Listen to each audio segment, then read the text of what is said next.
એક દશક પહેલા વર્ષ 2015માં ગુજરાતભરના પાટીદાર સમાજના યુવાનોએ પોતાની પીડા અને પોતાની માંગણીઓ સરકાર સુધી પહોંચાડવા માટે પાટીદાર અનામત આંદોલનના નામથી એક આંદોલન કર્યું. સમાજના મારા સહિત લાખો કરોડો યુવાનોની એવી માંગણી હતી કે પાટીદાર સમાજના પાછળ રહી ગયેલા આર્થિક રીતે અને ગ્રામ્ય વિસ્તારોમાં રહેતા યુવાનો યુવતીઓને શિક્ષણ અને રોજગારની તકોમાં અન્યાય થઈ રહ્યો છે અને માટે પાટીદાર સમાજને અનામત આપવા બાબતે કંઈક વિચારવું જોઈએ. આવી માંગણી સાથે પાટીદાર અનામત આંદોલનની શરૂઆત થઈ. હજારો યુવાનો સ્વયંભૂ આ આંદોલનમાં જોડાયા અને શાંતિપૂર્ણ રીતે મહિનાઓ સુધી રેલીઓ, સભા, સરઘસ આ બધું નીકળ્યું. કોઈ પણ જાતની હિંસા નહીં, કોઈ પણ જાતનો ઉશ્કેરાટ નહીં, માત્ર પોતાની વ્યાજબી વાત વ્યાજબી રીતે શાંતિપૂર્ણ રીતે સરકાર સુધી પહોંચાડવામાં આવતી હતી.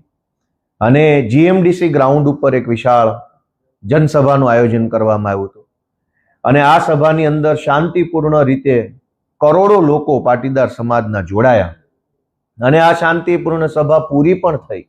શાંતિપૂર્ણ રીતે પૂરી થયેલી સભામાંથી લોકો જ્યારે પાછા જતા હતા, પાટીદાર સમાજના આગેવાનો, યુવાનો, વડીલો, ત્યારે એમની ઉપર લાઠીચાર્જ કરવામાં આવ્યો. જીએમડીસી ગ્રાઉન્ડ ઉપર લાઠીચાર્જ, પછી ગોળીબાર કરવામાં આવ્યો અને 14 જેટલા પાટીદાર સમાજના નિર્દોષ વ્યક્તિઓને ગોળીઓ મારી દેવામાં આવી. ગુજરાતના ઇતિહાસની સૌથી કલંકિત ઘટના આ પાટીદાર આંદોલન દરમિયાન ગોળીઓ મારી એ ઘટના બની છે. સરકાર ઉઠીને ગોળીઓ કેવી રીતે મારી શકે? આ કોઈ અંગ્રેજો નથી, આ કોઈ ભારત પાકિસ્તાનનું યુદ્ધ નથી. આ આપણા જ દેશના, આપણા જ રાજ્યના, આપણા જ પોતાના યુવાનો છે, જે યુવાનો ક્યારેક ભાજપ માટે ચૂંટણીઓમાં કામ કરતા હતા, ભાજપનો પ્રચાર કરતા હતા, બૂથમાં બેસતા હતા. એવા જ લોકો ઉપર ભાજપની સરકારે ગોળીઓ ચલાવી, જાણે કે બે દેશ વચ્ચે યુદ્ધ થઈ ગયું હોય. એ વખતના નેતા, હાલના ભાજપના ધારાસભ્ય હાર્દિક પટેલ સહિત હાલના ભાજપમાં જોડાયેલા બધા જ આંદોલનકારીઓએ એક સ્વરે એવું કહેતા હતા કે જનરલ ડાયરના ઈશારે આ ગોળીબાર કરવામાં આવ્યો છે. મુખ્યમંત્રી આનંદીબેન હતા, નીતિનભાઈ હતા અને સમાજ એવું માનતો હતો કે કદાચ સમાજના નાતે મુખ્યમંત્રી કે નાયબ મુખ્યમંત્રી આવું કામ ન કરે, કંઈ પણ ઘટના બને, પણ સમાજના દીકરા દીકરીઓ ઉપર ગોળી ચલાવવાનું કામ નીતિનભાઈ કે આનંદીબેન કરે નહીં, આવું માન્યતા એ વખતે હતી. અને આજે 10 વર્ષ પછી નીતિનભાઈ પટેલે એ વાતનો ખુલાસો કર્યો છે. નીતિનભાઈ અમારા સમાજના પીઢ આગેવાન છે, અમારા સમાજના નેતા છે, એમણે અમારા સમાજને ખૂબ નેતૃત્વ પૂરું પાડ્યું છે. પહેલા તો હું એમનો આભાર માનીશ કે કંઈ વાંધો નહીં, મોડા તો મોડા, પણ સત્ય કબૂલ્યું અને સત્ય સમાજની સામે મૂક્યું, એ બદલ નીતિનભાઈ સાહેબને હું આભાર માનીશ.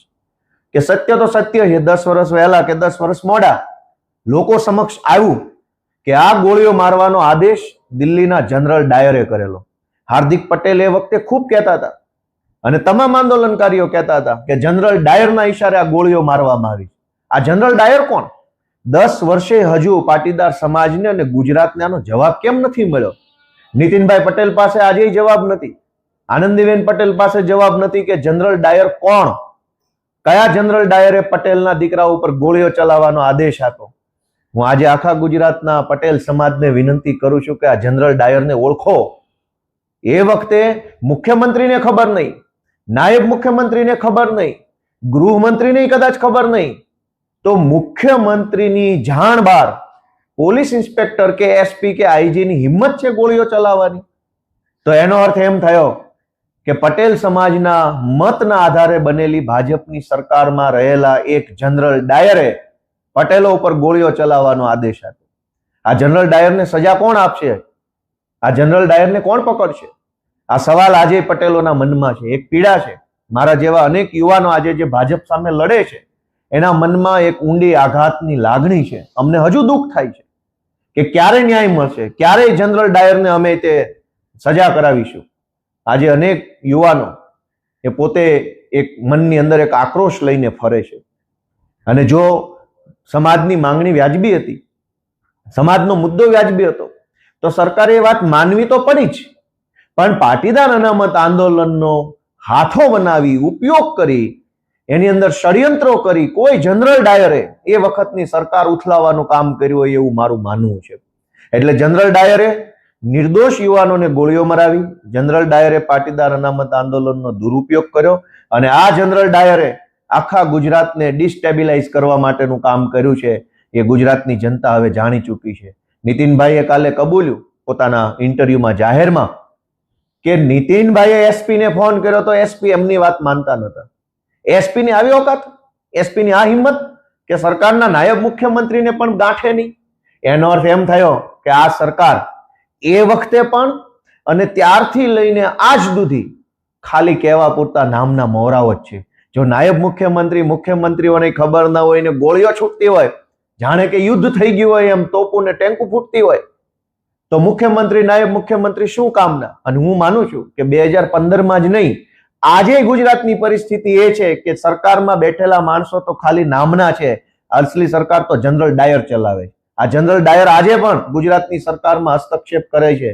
ગુજરાતના ટ્રાન્સફર, પોસ્ટિંગ, મોટા મોટા નિર્ણયો, પ્રોજેક્ટની વાતો, બધી બાબતોની અંદર જનરલ ડાયર ઇન્ટરફિયર્સ કરે છે.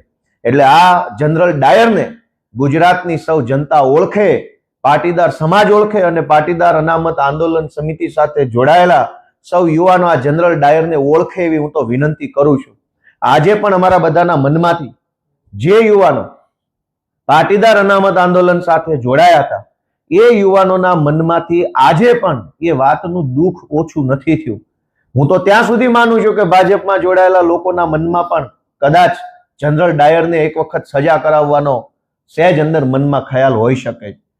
અંતે તો બધા સમાજના માણસો છે, સમાજ માટે લડ્યા છે, કામ કર્યું છે. કોઈ મજબૂરીમાં, કોઈ સંજોગોમાં જનરલ ડાયરના ચરણે થવું પડ્યું, પણ આ જનરલ ડાયર ખૂની, હિંસક માણસ, ગોળીઓ કરાવનારા માણસને સજા અપાવવા માટે અમે બધા હજુ બેઠા છીએ. અમને પૂરો વિશ્વાસ છે કે ઈશ્વર અમને શક્તિ આપશે, અમારો સમાજ અમને એક વખત સાથ આપશે અને જેણે ગોળીઓ મારી છે એ જનરલ ડાયરને જીવતે જીવ એક વખત અમે સજા અપાવવાનું કામ કરશું. જનરલ ડાયરને આખું ગુજરાત ઓળખે છે. હાર્દિક પટેલે પોતે જ પોતાના શબ્દોથી કીધેલું છે ભાજપના ધારાસભ્ય જનરલ ડાયર કોણ છે. હાર્દિક પટેલ જ્યારે ભાજપમાં નતા ત્યારે એને સ્પષ્ટ નામ જોગ કીધું છે કે જનરલ ડાયર કોણ છે. એ પોતે ઓળખે છે. આજે એ જનરલ ડાયરની સાથે છે એ વાત અલગ છે, પણ જનરલ ડાયર જેને ગોળીઓ મરાવી છે એને આખું ગુજરાત ઓળખે છે. અમે એને હાર્દિક ક્યાં અલગ હતા આંદોલનમાં? વાત તો ત્યારની છે. જનરલ ડાયર આજે છે અહીંયા ગુજરાતમાં જ છે. સારા માણસોના નામ લેવાના હોય, જનરલ ડાયરોના નામ ના લેવાના હોય. જે દિવસે અમારી સરકાર બની ત્યારે ખુલ્લેઆમ સજા કરશું ત્યારે તમે જોશો કે આ જનરલ ડાયર હતો. કોઈ સત્તામાં એવડી મોટી તાકાત નથી કે લોકોને અન્યાય કરી શકે. ક્ષણિક ઘડીક થોડોક સમય માટે આજ એનો સમય છે, એને ગોળીઓ મારી. કાલ અમારી સરકાર આવશે, જનરલ ડાયરને બતાવશું કે સત્તામાં તાકાત નથી, તાકાત જનતામાં છે. જનતા અમને આશીર્વાદ આપશે, અમારો સમાજ, અમારો પટેલ સમાજ અમને આશીર્વાદ આપે, તે દિવસે જનરલ ડાયરને અમે સીધો કરશું. માઇન્ડલી તમે ઓબ્ઝર્વ કરો તો એ પાટીદાર સમાજને એક રીતે ઉશ્કેરવાનો પ્રયત્ન 10 વર્ષ પછી ફરી એક વખત કરવામાં આવી રહ્યો હોય એવું માઇન્ડલી ઓબ્ઝર્વેશન લાગે છે. એના પછી તમારું આ પ્રકારનું નિવેદન છે, એટલે તમે અને નીતિનભાઈ બંને એક સાથે ઉશ્કેરવાનો પ્રયત્ન કરો છો સમાજને કે શું? સમાજ ભણેલ ગણેલ છે, સમાજ બુદ્ધિશાળી છે, સમાજ ચિંતન મનન કરતો સમાજ છે. એટલે કઈ હું કહું ને ઉશ્કેરાઈ જાય એવો સમાજ નથી. ગુજરાતનું નેતૃત્વ કરનારો પીઠ મોભી સમાજ અમારો સમાજ છે. હું કઈ બે શબ્દો બોલું ને આખો સમાજ ઉશ્કેરાઈ જાય એનો અર્થ એ છે કે સમાજની વિચારવાની ક્ષમતા ઉપર પ્રશ્ન ઉભો કરો. સમાજ ખૂબ સંયમી છે. સમાજે ગુજરાત આખાનું વર્ષોથી નેતૃત્વ કર્યું છે. ગુજરાતને ઘડવાનું, ગુજરાતને આગળ લઈ જવાનું, ગુજરાતની એક એક વ્યવસ્થાના પાયામાં પટેલ સમાજનું યોગદાન છે. આવો પીઠ મોભી અને સંયમી સમાજ મારા 4 શબ્દોથી કે નીતિનભાઈના 4 શબ્દોથી ઉશ્કેરાઈ જાય એવું કઈ બને નહીં. વાત એમ છે કે સત્ય બહાર આવ્યું છે. જે મુદ્દો હાર્દિક પટેલ, અલ્પેશ કથિરિયા, ગોપાલભાઈ ઇટાલિયા, વરુણ પટેલ આ લોકો 2015માં કહી રહ્યા હતા કે જનરલ ડાયરે ગોળીઓ મરાવી છે, જનરલ ડાયરના ઈશારે હિંસા થઈ છે, જનરલ ડાયરે સરકાર ઉથલાવવા માટે આ ષડયંત્ર કર્યું છે, એવું અમે 10 વર્ષ પહેલા કહેતા હતા. જે વાત 10 વર્ષ પહેલા અમે કીધી એ વાત 10 વર્ષ પછી ઈ વખતના નાયબ મુખ્યમંત્રી નીતિનભાઈએ કીધી છે. તો હું એમ માનું છું કે આ સત્ય બહાર લાવવાની બાબત બની છે અને સમાજની નજર સામે હવે બધી ઘટના આવી ચૂકી છે. શું આજે પણ હાર્દિક પટેલ અને ગોપાલ ઇટાલિયા એક છે? સમાજના નાતે તો એક જ રહેવાના છે. કોઈ પણ માણસ હોય, જ્ઞાતિથી મોટો કોણ છે? સમાજથી મોટું તો કોઈ બનવાનું નથી. ધારાસભ્ય બની જાય કે મંત્રી બને, શું ફરક પડે?